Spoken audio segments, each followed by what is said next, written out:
কোথা দিয়ে বেয়ে চলেছে কুমড়ো গাছটি, দেখুন।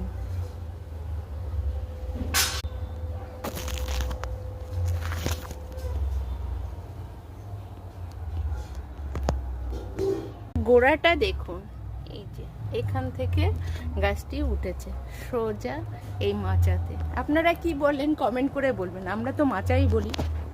দেখুন কুমড়ো গাছটি কিভাবে সমস্ত জায়গায়, আমার লেবু গাছ আছে তার উপর দিয়ে বেয়ে বেরিয়ে গেছে। কোনো অসুবিধা নেই, যেখান দিয়ে ইচ্ছে সেখান দিয়েই যাক, অবশেষে ফুল এবং ফল সব হলেই আমি খুশি। আর আপনাদেরকে সবটাই আমি দেখাবো। এই দেখুন কোথা দিয়ে বেয়ে চলেছে।